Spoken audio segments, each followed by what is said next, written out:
இலவச பேருந்து நீங்க யார் வேணாலும் போகலாம், யார் வேணாலும் வரலாம்னா 1,00,000 கோடி ஏற்கனவே போக்குவரத்து துறைக்கு இழப்பு இருக்கு. எங்கிருந்து காசு எடுப்பீங்க?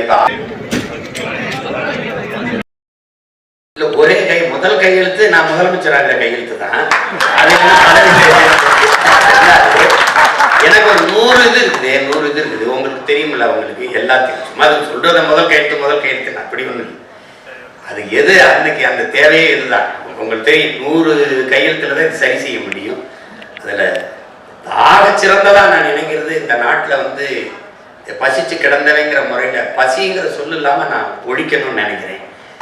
அது இந்த நாட்டில் பல லட்சக்கணக்கான பிள்ளைகள் பசியோடு உறங்க போகிறாங்கிறத படிக்கும்போது அவ்வளவு வலி இருக்கு. நான் இங்க இருந்து என் வீட்டுக்கு தினம் போகும்போது நிறுத்தங்கள்ல இந்த குழந்தை இப்படி தோல்ல போட்டுக்கிட்டு அந்த மயங்கே கிடக்குது. அது என்ன கொடுப்பாங்கன்னு தெரியல. சின்ன பிள்ளைங்க, வயசானவங்க எங்கிருந்து இறக்கி விட்டாங்கன்னு தெரியல. நிறுத்தினோன்னு அந்த கையை கூட்டமா ஏந்தும் போது ஒரு வழி வரும் பாருங்க, நடா அப்படின்னு. நம்ம பெண்கள் இல்லை, வட இந்திய பெண்கள் தான். இப்போ அதில் ஒன்று தோணும், நீ பிச்சை எடுக்கிற வேலை கூட நமக்கு கிடைக்காதவருக்கு அதையும் அவன் எடுத்துக்கிட்டான்னு தோணும். ஆனாலும் இந்த நிலைமையில இன்னும் இருக்குது.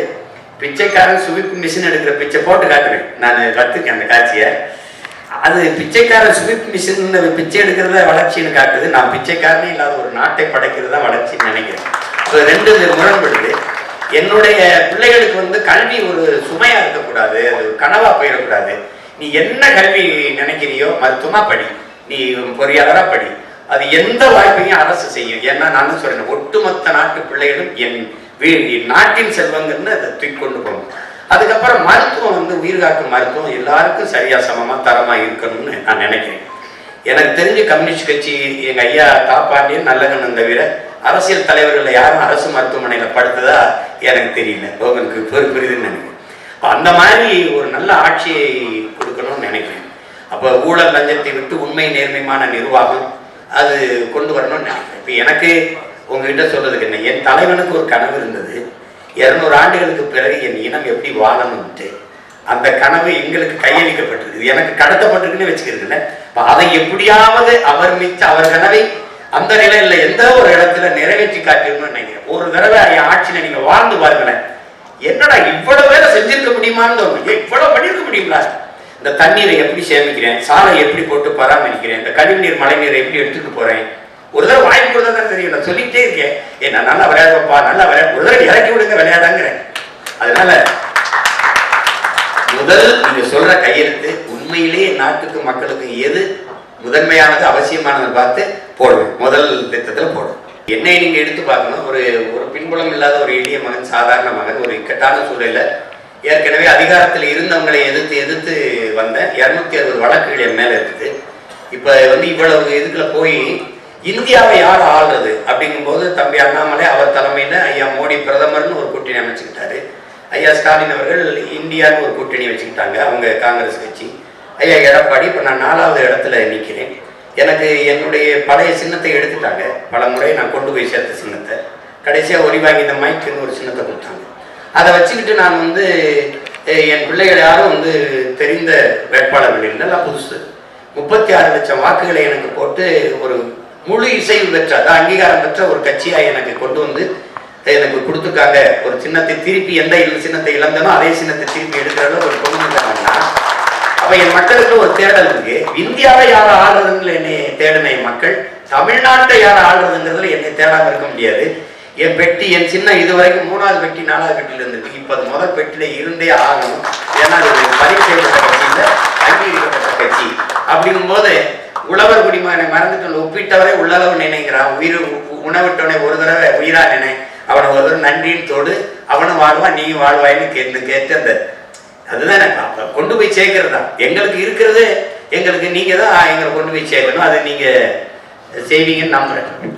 ஒரு வேலை இப்ப எனக்கு குறுகிய காலம் தான் இருக்கு, நான் தொடங்கிட்டுன்னா நான் ஒரு ஆட்சி முறையை மாற்றி இப்படிலாம் நிர்வகிக்க முடியும்னு காட்டிட்டேன்னு சொல்லுவேன். எங்க தலைவர் எடுத்துக்கிட்டீங்கன்னா, நம்மளாலையும் ஒரு நாட்டை கட்டமைக்க முடியும், ஒரு நாட்டை நிர்வகிக்க முடியும், நம்மளாலையும் படை நடத்தி நம்ம நாட்டை ஆள முடியும்னு காட்டிட்டாரு. இப்போ எங்களுக்கு உலகம் அதை முழு இசையோட அங்கீகரிக்கலை ஒழிய நாங்கள் எல்லாமே அடைஞ்சிட்டோம். அப்போ அதை காட்டும் போது அந்த கனவு எனக்கு தெரியுது. இப்போ நான் காட்டிட்டேன்னா என் பிள்ளைக்கு, இன்னைக்கு பள்ளிக்கூடத்துக்கு போயிட்டு இருக்கோம், எங்க பெரியப்பா என் மாமா இப்படி ஆட்சி செஞ்சாரு, இப்போ நான் சொல்றேன் என் தாத்தா அப்படி பண்ணா, இப்படி இருந்து கொண்டு வந்த அணையை கட்டினா அந்த பள்ளிக்கூடம் கட்டினா அப்படி நான் போட்டு தொடங்கிட்டேன்னு வச்சுக்கிறேங்க, என் பிள்ளைய தொடர்ந்து கொள்வார். என்னுடைய அடித்தளம் உறுதியாயிடுச்சுன்னா அழகான கூரையை நான் அதுவே இல்லாம தத்தளிக்கிறேன் பாருங்க. எனக்கு முன்னாடி என் முன்னவர்கள் வந்தவங்கெல்லாம் சமரசம் செஞ்சு தாளலைன்னா எனக்கு இந்த சிரமம் வந்திருக்காரு. நான் நிக்கிற உறுதியோட எனக்கு முன்னாடி நின்று இருந்தாங்கன்னு வச்சுக்கிறேங்க, எனக்கு வேற எளிதா இருந்திருக்கும். அது இல்லை. அதனால இங்க எப்படின்னா நானே மண்ணை மிதிச்சு, நானே கல்லை எடுத்து செங்க அச்சு எடுத்து, நானே செங்கல் எடுத்து, நானே கட்டி சிறுக சிறுக கட்டுறது. தம்பி அஜித் வர மாதிரி எனக்கு நானே செதுக்கி வந்த மாதிரி வந்துகிட்டு இருக்கோம். அதுல நீங்க சொல்றீங்க அப்படின்னா நீங்க எனக்கு 5 ஆண்டுக்கு முன்னாடி ஆட்சியை கொடுத்துருக்கணும். நான் இதை சொல்லிதான் பாக்குறேன். அத ஆட்சியில இருக்கிறவங்க விடுறதால நான் வயிறு பயிற்சன்னு விட மாட்டான், வசதி படைச்சவன் தரமாட்டாங்கிற மாதிரி நானும் விடுறதால அது நடந்து தரணும் பண்ணுவோம். 5 ஆண்டுகள்ல எவ்வளவு மாறுதலை செய்ய முடியும். கெஜ்ரிவால் கல்வியை தரமா உயர்த்தினாருன்னு நான் சொல்றேன். 5 ஆண்டு தானே ஒரு காட்டிட்டா அப்புறம் அதை பிடிச்சுக்குவாங்க நம்ம பிள்ளைங்க. நல்லது, இது சரியா இருக்க, இதே மாதிரி பண்ணிட முடியும்னு ஒரு முறை தானே. நீங்க நல்லா கவனிக்கணும். 5 ஆண்டு நீ இருக்கும்போது, ஆட்சியில் இருக்கும்போது செய்த தவறுகளை நீ ஆட்சிக்கு வரும்போது உன்னை எதிர்த்து நான் புனிதப்படுத்திக்கிடுவேன். நீ ஆட்சிக்கு வரும்போது நான் செஞ்ச ஊழலை உன்னை எதிர்த்து நான் புனிதப்படுத்திக்கிடுவேன். இப்படி மாறி மாறி ஒருவர் திட்டி திட்டி புனிதப்படுத்திக்கிட்டே ஆட்சியில இப்பதான் 60 ஆண்டா நடக்குது. உங்களுக்கு 60 ஆண்டா தான் நடக்குது.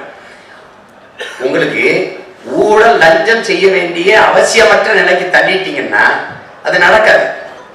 மன்னன் எவடி குடிகள் எவடி, தலைவன் எவடி, அப்படிதான் மக்கள். நான் ஊழல் லஞ்சத்துக்கு எதிராக இருந்துட்டேன்னா அது நடக்காது. நீ ஊழல் லஞ்சம் பெற்றுட்டேன்னா நீ பணியிட நீக்கம் அதெல்லாம் செய்யக்கூடாது. பணியிட நீக்கம், பணியிட மாற்றம் இல்ல, நிரந்தர பணி நீக்கம். வெளியில போ, உன் சான்றிதழ் செல்லாது. இதுவரை நீ பண்ணி எந்த மதிப்பை இழந்திருக்கு உன்னுடைய கல்வி சான்றிதழ் போட்டா ஒரு 10 பேர் நடவடிக்கை எடுத்தீங்கன்னா நின்றும். உனக்கு தான் எல்லாமே நான் கொடுத்துட்றேனே. உனக்கு கல்வி கொடுத்துறேன், தரமான போக்குவரத்து கொடுத்துறேன், குடிநீர் கொடுத்துறேன், மருத்துவம் கொடுத்துறேன். என்ன உனக்கு பிரச்சனை? உணவுப் பொருளை நானே விளைய வச்சிடறேன், இல்லை சாப்பாட்டுக்கு கஷ்டம், அதெல்லாம் சொல்ல வேண்டிய அவசியமே இல்லை. அப்படிங்கும்போது நல்ல வாழ்க்கையை கொடுத்துட்டோம்னா மக்கள் தேவைக்கு அதிகமாக பணம் ஈட்டணுங்கிற அவசியம் போயிடும். அதனால தானே ஊழல் லஞ்சம் செத்து ஒழிஞ்சிரும்.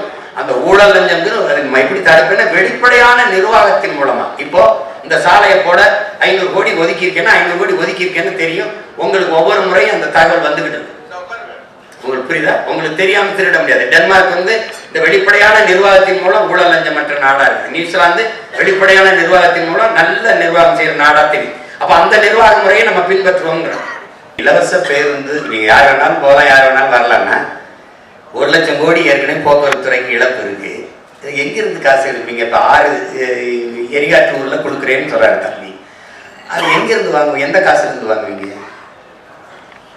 ஏற்கனவே 10 லட்சம் கோடி 1 லட்சம் கோடி கடன் வட்டி கட்டுறோம். எங்கிருந்து வாங்குவீங்க சொல்லுங்க? 2500 கொடுப்பீங்க. எங்கிருந்து எடுப்பீங்க? நான் கேட்கறது பார்த்து எங்கிருந்து எடுப்பீங்க? உங்ககிட்ட தானே எடுக்கணும். எந்த வழியில் எடுப்பீங்க? வரியா எடுப்பீங்க. உங்க சொந்த சொத்தை, பரம்பரை சொத்தை வித்துட்டு யாரும் எங்களுக்கு தரவில்லை. இல்ல, இது இலவசம் எப்படி சொல்றீங்க? மக்களிடமிருந்து மக்கள் காசை எடுத்து மக்களுக்கு கொடுக்கறது சேவை தானே வழிய. அது எப்படி இலவசமா இருக்கும்? அது ஏன் என்ன நீ இந்த மாதிரி பிச்சைக்கார மாதிரி நான் உனக்கு அதை கொடுக்குறேன், இதை கொடுக்குறேன். உன்னை யாரா கொடுக்க சொன்னது? உன்னை யாரு கொடுக்க சொன்னது? நீ இலவசம் கொடுப்பாய் உனக்கு தேர்வு பண்ணி வச்சிருக்குது. நீ என்ன கர்ண மகாராஜா மாதிரி கருணை தொகை குருணை தொகை யார் நீ? இந்த கர்ண மகா பிரபா நீ எங்க ஆசை எடுத்து, அது குறிப்பா எங்க ஆத்தாரப்ப குடிச்சு கொடுக்குற காசை எடுத்துக்கிட்டு நீ இது கொடுத்துக்கிட்டு இதுல ஒரு வேடிக்கை தம்பி. ஒரு நல்ல ஆட்சியாளன் அதை சிந்திக்க மாட்டான். எப்படி எடுத்து கொடுப்பீங்க? தாலிக்கு தங்கம், சரி, பட்டு புடவை 1/2 பவன் 1 பவன் தாலி வாங்கி கூட ஒரு பிள்ளை கழுத்துல கட்ட முடியாத அந்த பிள்ளைய கடைசி வச்சு வாழ போறானா? எவ்வளவு போறாங்க. அவனுக்கு ஒரு வேலை கொடுப்பேன், அவனுக்கு நிரந்தர வருவாய் பெருக்கத்தை கொடுப்பேன், அவனை சார்ந்து வாழ்கிற தற்சார்பு வாழ்க்கையை கொடுப்பேங்கிறத ஆட்சி. இப்ப நான் ஏன் தனிச்சு நிக்கிறேன்? அது ஒரு தற்சார்பு தான். என்னை நம்பிதான் நான் என் கனவை இன்னொருத்தட்ட கொடுத்து செயல்படுத்தணும்னு சொல்ல முடியாதுல்ல. நான் தான் செய்யணும். அதாவது இது ஒரு தற்சார்பு. அது மாதிரி அந்த வாழ்க்கை முறையை உனக்கு தரேன். தற்சார்பு பொருளாதாரத்தை தரேன். ஒரு அடிப்படை உணவு தேவையில கூட ஒரு நாடு தற்சார்பு அடைய முடியலன்னா ரொம்ப கஷ்டம், ரொம்ப கஷ்டம். ஊடக நண்பர்களுக்கு அரங்கத்தின் வெளியிலேயே உணவு காத்திருக்கிறது.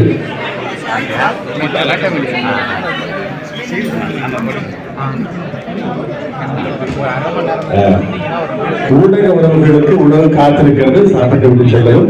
கட்சி உணவுகளுக்கு தனியாக உணவு வைக்கப்பட்டிருக்கிறது.